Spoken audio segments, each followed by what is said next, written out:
தென்காசி மாவட்டம் குற்றால அருவிகளில் தண்ணீர் வரத்து சீராக உள்ளதால் சுற்றுலா பயணிகள் வருகை அதிகரித்துள்ளது. அது தொடர்பான காட்சிகளை பார்க்கலாம்.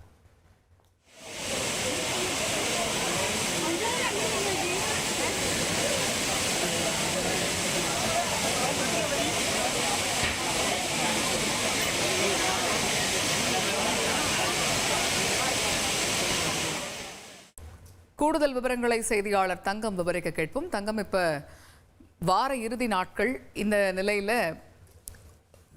சுற்றுலா பயணிகளுடைய வருகை அதிகரித்திருக்கக்கூடிய சூழல்ல செய்யப்பட்டிருக்கக்கூடிய சிறப்பு ஏற்பாடுகள் என்ன? வணக்கம். அதாவது தென்காசி மாவட்டம் குற்றால அருவியில் இந்த ஜூன், ஜூலை, ஆகஸ்ட் இந்த 3 மாதங்கள் சீசன் காலங்கள் எனப்படும்.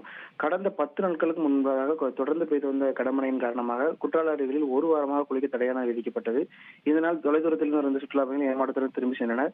மேலும் தற்போது அனைத்து அருவிகளிலும் குற்றாலம் மெயின் அருவி, ஐந்தருவி, பழைய குற்றாலம் உள்ளிட்ட அனைத்து அருவிகளிலும் தற்போது நீர்வரத்தானது சீராக வந்து கொண்டிருக்கும் நிலையில் பக்ரீத் மற்றும் வார இறுதி விடுமுறை நாட்களை முன்னிட்டு தற்போது சுற்றுலா பயணிகளின் வருகை அதிகரித்து காணப்படுகிறது. குறிப்பாக மெயின் அருவி பகுதியில் தற்போது ஆயிரக்கணக்கான சுற்றுலா பயணிகள் குவிந்த வண்ணம் உள்ளனர். தற்போது வெயில் நிலை வரும் நிலையில் உற்சாகமாக குளியலிட்டு வருகின்றனர். மேலும் தற்போது அருவி பகுதியில் காவல்துறையினர் தீவிர கண்காணிப்பு பணியில் ஈடுபட்டு வருகின்றனர். மேலும் சுற்றுலா பயணிகளுக்கு தொடர்ந்து அறிவுறுத்தலும் வழங்கி வருகின்றனர். தங்கள் உடைமைகளை பார்த்துக் கொள்ளுமாறு. அதையும் தாண்டி தற்போது இன்னும் இந்த கூட்டமானது தொடர்ந்து அதிகரித்து காணப்படுது இந்த பக்ரீத் விடுமுறை என்பதால. தகவல்களுக்கு நன்றி தங்கம்.